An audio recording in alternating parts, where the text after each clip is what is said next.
बिस्मिल्लाहिर्रहमानिर्रहीम। अस्सलाम वालेकुम। मैं जकी अब्बास हूं। नाज़रीन, आज 27 अप्रैल है, इतवार का दिन है।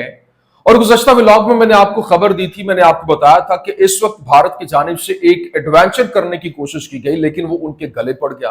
और वादी लीपा के अंदर जब उन्होंने हमला किया तो रिटेलिएटरी एक्शन के अंदर उनकी 4 चौकियां जो हैं वो टारगेट हुई और पाकिस्तानी फौज की जानिब से जबरदस्त किस्म का जवाब दिया गया। लेकिन अभी रिसेंटली जो नरेंद्र मोदी है, भारतीय वजीर आजम, उसकी जानिब से हंगामी तौर पर खिताब किया गया और उसने बाकायदा तौर पर यूं कह लीजिए कि अपनी कौम को एतमाद में लेते हुए उसने वार्न किया। उसने कहा कि जिन जिन के प्यारे जो है वो इस दुनिया से गए हैं, मैं उनका बदला लेने जा रहा हूं। और अगले 48 आवर्स के हवाले से कहा जा रहा है कि जी पाकिस्तान के ऊपर हमला कर दिया जाएगा और भरपूर तरीके से जो भी इसके अंदर मुलव्विस है उसके खिलाफ कार्रवाई होगी और फिर उसके बैक के ऊपर जो भी है उनके खिलाफ भी कार्रवाई होगी। लेकिन अभी जब ये सारे का सारा सिनेरियो चल रहा है तो पाकिस्तानी फोर्सेस जो है वो इस वक्त हाई अलर्ट के ऊपर है और ऑपरेशन जरबे हैदरी के नाम से बाकायदा तौर पर एक ऑपरेशन लॉन्च किया जा रहा है और इसकी मशकें भी हुई, जिसमें पाक फिजाइया की जानिब से जबरदस्त किस्म का चेकमेट किया गया है और पाकिस्तान की जानिब से ड्रोन हमला करते हुए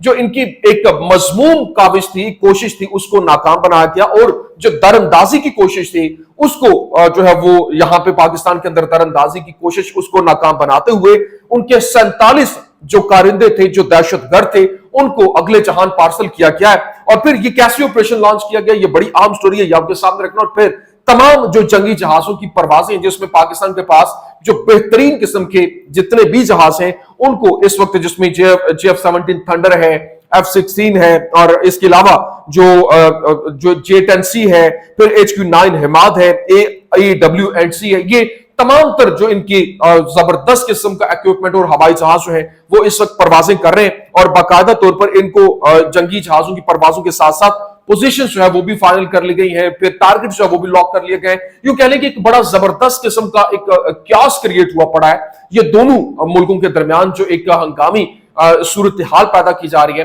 और जंग के दहाने के ऊपर लाया जा रहा है। बल्कि कुछ ऐसे सिनेरियो जो कि भारत की जानिब से जब समुद्री सतह के ऊपर उन्होंने एक पूरे का पूरा ऑपरेशन लॉन्च किया और इस हवाले से बाकायदा तौर पर पाकिस्तान के ऊपर हमले की तैयारी की जा रही थी, लेकिन अचानक से उन जहाजों को वापस मोड़ा गया। क्यों, उसके पीछे क्या स्टोरी है, ये भी बड़ी अहम खबर है, ये भी आपके सामने रखनी है। और इसके साथ साथ इस वक्त जो हालात बन रहे हैं, जो पाकिस्तान की जानिब से जबरदस्त किस्म का जवाब दिया गया, इसने पूरी दुनिया के अंदर इस वक्त जो है वो बोलचाल खड़ा कर दिया। क्योंकि इस वक्त इंटरनेशनली जिस तरह से जाहिर सी बात है भारत एक बड़ी ताकत है और उसके साथ अमेरिका भी खड़ा है। बाकायदा तौर पर FBI का जो चीफ है उसकी जानिब से ये क्योंकि वो है भी इंडियन और उसकी जानिब से भरपूर तरीके से कहा गया कि जो भी भारत फैसला करेगा हम उसके साथ खड़े हैं। लेकिन उधर भारत के साथ अमेरिका अगर खड़ा है तो चाइना का मफाद यहां पे, तो चाइना भरपूर तरीके से पाकिस्तान के साथ जो है वो इस वक्त इंटैक्ट दिखाई दे रहा है और इनके हंगामी राब्ते भी हो। और यहां पर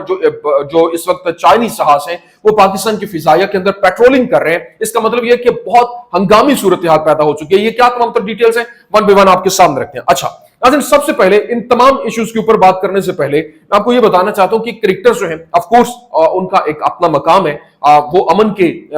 दाई होते हैं, अमन का पैगाम देते हैं। लेकिन गौतम गंभीर जो कि इंडियन प्लेयर है, एक्स इंडियन प्लेयर है, उनकी जानिब से जो इनके राफेल तैयारे हैं उनकी उन्होंने जो प्रवास की तस्वीर शेयर की ट्विटर के ऊपर और लिखा the big birds are finally here. मतलब जो बड़े परिंदे हैं वो फाइनली वापस मतलब यहां पर आ रहे हैं। लेकिन माइकल बोरिस उसकी जानिब से बाकायदा तौर पर जो कि ये भी एक बहुत बड़े इंटरनेशनल एनालिस्ट हैं, उनकी जानिब से कहा गया be careful, don't send it to Pakistan, otherwise Pakistani pilots knows how to easily hunt big birds. मतलब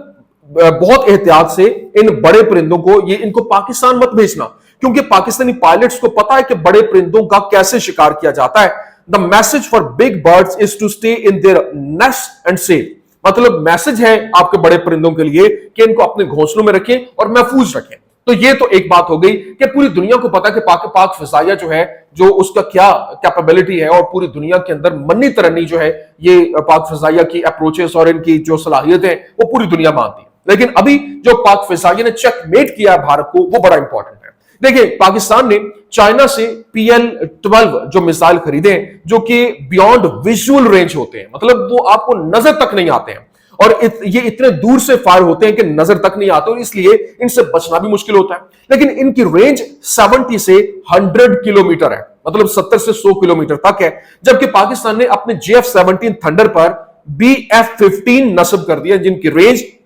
200 से 300 किलोमीटर तक रेंज तक जो है वो कामयाबी से वो वार कर सकते हैं। अब अगर इंडिया पाकिस्तान में आने की जरूरत करता है या किसी किस्म का मिस एडवेंचर करने की कोशिश करता है, तो ये इंडियन बॉर्डर क्रॉस किए बगैर ही इनको अंदर घुसने से रोक सकते हैं। और अगर कोई घुस आया तो उसका पीछे से इसको डायरेक्टली हिट कर सकते हैं। और ये बियॉन्ड रेंज, मतलब आपको ये जब नजर ही नहीं आना तो इस जबरदस्त किस्म की कैपेबिलिटी के साथ उसने हिट करना है, तो इसका मतलब है कि आपका तो मतलब पता साफ है। लेकिन यहां पर अभी पाक फिजाइया जो जनूब के अंदर ज़रबे हैदरी के नाम से, ऑपरेशन ज़रबे हैदरी के नाम से उन्होंने मुश्तरका टैक्टिकल जो मशकें जो है वो की हैं और इस वक्त बाकायदा तौर पर परवाजें शुरू हैं और PAF के तमाम असासे इस वक्त मशकों के अंदर है। और क्योंकि ये ऑपरेशन इस वक्त लॉन्च होने की तैयारी मुकम्मल तौर पर कर ली गई है, जिसमें जो इस वक्त J-10C जो जोरदार ड्रैगन है, F-16 फाइटिंग फाल्कन है, JF-17 थंडर है, HQ-9 हिमाद है, AEW&C है और फिर जैमर्स और signet island air and ground base जो है वो ये सारे के सारे इनको मैदान में उतारा हुआ है। लेकिन अभी जो सबसे इंपॉर्टेंट चीज है इस वक्त, क्योंकि आपको मालूम है कि भारतीय मीडिया जिस तरह से वावेला करता है और उसकी जानिब से जो एक क्योस क्रिएट किया गया उसको बताने से पहले, क्योंकि वो पाकिस्तान के अंदर घुसकर हम ये कर देंगे, हम वो कर देंगे, बला बला बला। लेकिन अभी जो सबसे इंपॉर्टेंट चीज ये है कि इस वक्त पाकिस्तानी ड्रोन हमला जो है वो किया गया, क्योंकि वो बार बार बलूचिस्तान का तस्करा करते हैं और क्योंकि बलूचिस्तान से कुलभूषण यादव जो है वो भी पकड़ा गया था, इनका जासूस पकड़ा गया था और वो जो दहशतगर्दी की कार्रवाइयों में मुलव्विस भी रहा, ये एविडेंसेस भी पाकिस्तान के पास मौजूद है। लेकिन अब जो पाकिस्तान के अंदर दरअंदाजी की कोशिश को नाकाम बनाया गया और ये उनकी जानिब से जो एक मजमूम कोशिश की गई, किराए के भाड़े के जो कातिल हैं उनको बाकायदा तौर पर एक्टिवेट करने की कोशिश की गई ताकि वहां पर कोई ये तखरीबकारी की कार्रवाई जो है वो लॉन्च की जा सके। लेकिन पाक फौज की जानिब से उसको नाकाम बनाया गया और पाकिस्तान ने शुमाली वजीरिस्तान की तहसील दत्ताखेल के इलाके मरगा के अंदर वहां पर अफगानिस्तान से जो उस रास्ते से ये बाकायदा तौर पर उनका इस्तेमाल, जो इनके मुख्तलिफ कारिंदे हैं उनका इस्तेमाल करते हैं, तो यहां पर 70 से ज्यादा दहशतगर्द जो है उनकी दरअंदाजी की कोशिश को नाकाम बनाया। और बसरी और मासूल होने वाली जो इतलात है उनके मुताबिक 25 और 26 अप्रैल की दरमियानी शब ये होने वाले ऑपरेशन के दौरान 40 से 47 दहशतगर्द जो है वो हलाक हुए और मुतअद्दिद जख्मी भी हुए हैं। अभी जो हालात हैं वो आप अंदाजा कीजिए कि इंटेलिजेंस इतलात के बाद कि नई दिल्ली की जानिब से पाकिस्तान के खिलाफ जो दहशतगर्दी की ताजा लहर है उसकी तैयारी की गई और पाकिस्तान ने भारत के अंदर जो अहदाफ हैं उनका तयन भी कर लिया। जबकि पाकिस्तान की सिक्योरिटीज राय के मुताबिक हिंदुस्तानी एजेंसियां बलूचिस्तान लिबरेशन आर्मी और सिंधु देश रेवोल्यूशनरी आर्मी से वाबस्ता दहशतगर्दों को राजस्थान सिंध सरहद के करीब कैंपों में फाल तौर पर तरबियत भी दे रही है, जिसका मकसद सिंध और बलूचिस्तान को गैर मुस्तहकम करना है। मैंने आपको बताया कि ये बेसिकली कार्रवाइयां इसी वजह से थी कि किसी तरीके से पाकिस्तान के अंदर कोई तकरीबकारी की कार्रवाई हो और इस तरह से ये जो इस तरह का कार्रवाई अमल में लाके भरपूर तरीके से इनको यहां पर इनसाइड जो एक टेररिज्म एक्टिविटीज है उनको एक्टिवेट किया जाए। लेकिन बाकायदा तौर पर पाक फिजाइया और पाक फौज ने जामे ऑपरेशनल प्लान्स को हतमी शक्ल दे दी है और अगर हिंदुस्तान ने एक भी दहशतगर्दाना हमला करने की हिम्मत की तो पाकिस्तान फौरी तौर पर जवाबी हमले शुरू करेगा और इन कार्रवाइयों में दुरुस्तगी से चलने वाले जो गोला बारूद, क्रूज मिसाइल, एक से ज्यादा लॉन्च रॉकेट सिस्टम और फिर इसके MLRS जो है और कैलिब्रेटेड जो यूं कह लें कि जमीनी कार्रवाइयों को इस्तेमाल किया जाएगा ताकि हिंदुस्तानी इलाके में शनाख्तशुदा खतरात को खत्म किया जा सके और पाकिस्तान अपनी सरजमीन पर किसी और जारहियत का इंतजार नहीं करेगा और इसकी खुद मुख्तारी की कोई भी जो खिलाफ वर्जी एक तेज और जबरदस्त किस्म के रद्दअमल को मुतहरिक करेगी जो अगली सुबह तक पूरी दुनिया में गूंजेगी। लेकिन पाकिस्तान पूरी तरह से तैयार है दुश्मन की तरफ से किसी भी गलतफहमी या मुहिम जोई की जबरदस्त और तबाहकुन जो नतायज है वो इनको भुगतना होंगे। लेकिन अभी जो इंपॉर्टेंट चीज है मैं आपको बता दूं कि इस वक्त हालात हैं उसको देखते हुए एक तस्वीर बड़ी वायरल हो रही है, क्योंकि तस्वीर एक जो जिसमें 23 अप्रैल को जिसके ऊपर भारतीय मीडिया ने बड़ा वावेला किया और सैटेलाइट की वो तस्वीर जिसमें बहिर अरब को फतह करने के मिशन पर पाकिस्तान की तरफ INS विक्रांत जो इनका एयरक्राफ्ट कैरियर है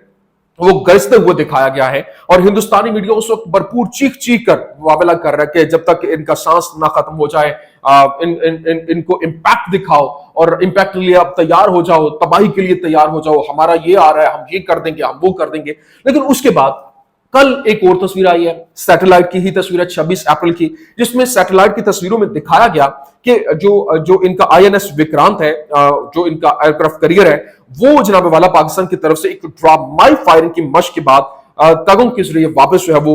आया है और भारतीय मीडिया मुकम्मल तौर पर खामोश है और सुकूत जो है वो वहां पर तारी है। अभी बाकायदा तौर पर जो खबरें सामने आ रही है, साउथ ईस्ट इंडेक्स की जानिब से ये रिपोर्ट किया गया और बताया गया, आरटीई उर्दू की जानिब से भी बताया गया, आरटीई जो टर्किश जो है वो न्यूज़पेपर है उसकी जानिब से कहा गया कि हम कशीदगी को मजीद नहीं बढ़ाना चाहते। हिंदुस्तान ने ईरान के जरिए पाकिस्तान तक पैगाम पहुंचा दिया है और ईरानी सदर पेज़ेश्कियान ने भारतीय वजीर आज़म मोदी से बात करने के बाद पाकिस्तानी वजीर आजम शहबाज शरीफ से टेलीफोनिक राब्ता भी किया। तो अच्छी बात है, ये होना चाहिए ताकि ये किसी किस्म का कोई ऐसा एडवेंचर, कोई ऐसे हालात पैदा हो जो कि इस दो एटमी ताकतों को आमने सामने लाकर खड़ा कर दे। ये बहुत ज्यादा खतरनाक और गंभीर हो सकता है। लेकिन अभी जो खबर है पहलगाम फॉल्स फ्लैग ऑपरेशन के हवाले से, जो कि हिंदू जो इस वक्त इंतहा पसंद हर जगह पे होते हैं और इसी तरह से जो इंतहा पसंद हिंदू हैं वो बेकाबू हुए पड़े और लंदन पाकिस्तान हाई कमीशन पे इनके जानिब से, इन भारतीयों की जानिब से हमला किया गया और इंतहा पसंदों ने यहां पर पाकिस्तान हाई कमीशन की इमारत के शीशे जो है वो भी तोड़ दिए और हिंदू इंतहा पसंदों की पाकिस्तान हाई कमीशन की इमारत को नुकसान पहुंचाने की मजमून जो कोशिश है वो की गई, जिसके बाद वहां पर जो बरतानवी पुलिस है वो एक्टिव हुई और उनको गिरफ्तार भी किया गया। लेकिन अभी जो इंपॉर्टेंट चीज है, अभी जो चीन और पाकिस्तान का बाज़ाब्ता तौर पर राब्ता हुआ है और चीन और पाकिस्तान के वज़ीर ख़ारिजा ने हिंदुस्तान के साथ कशीदगी के हवाले से टेलीफोनिक गुफ्तगू भी की है और दोनों फरीकैन ने भारत की यकतरफा और गालिबाना जो पॉलिसीज हैं उनकी मुश्तरका तौर पर मुखालिफत भी की और अमन सलामती के अपने मुश्तरका जो मकासद हैं उनको आगे बढ़ाने पर इत्तेफाक भी किया है। लेकिन अभी एक बात जाने से पहले मैं आपको बता दूं, देखिए इस वक्त इंडिया के पास एनएफयू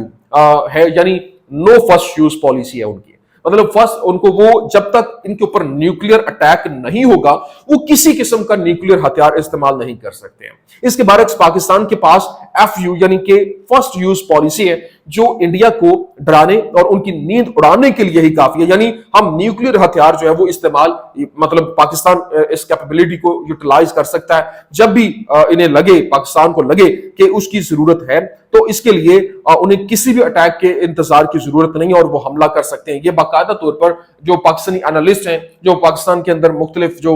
दिफाई तज्जियाकारान है, वो बाकायदा इसके ऊपर बात करते हुए दिखाई दे रहे हैं और ये हालात मजीद कशीदा होते दिखाई दे रहे हैं अगर यहां पर इसको कंट्रोल ना किया गया और ये जो जंगी जुनून के अंदर मुब्तला है नरेंद्र मोदी, इसको अगर लगाम न दी गई तो यकीन माने दोनों मुमालिक का बहुत नुकसान होगा और ये पूरी दुनिया इस नुकसान के अंदर सफर करेगी। ये कुछ आमदनी अपडेट्स थी, मैंने कहा मैं आपके सामने रखता हूं। उम्मीद करते हैं वीडियो आपको पसंद आई होगी। पसंद आने की सूरत में लाइक कीजिए, शेयर कीजिए और हमारे चैनल को सब्सक्राइब करना मत भूलिएगा। शुक्रिया।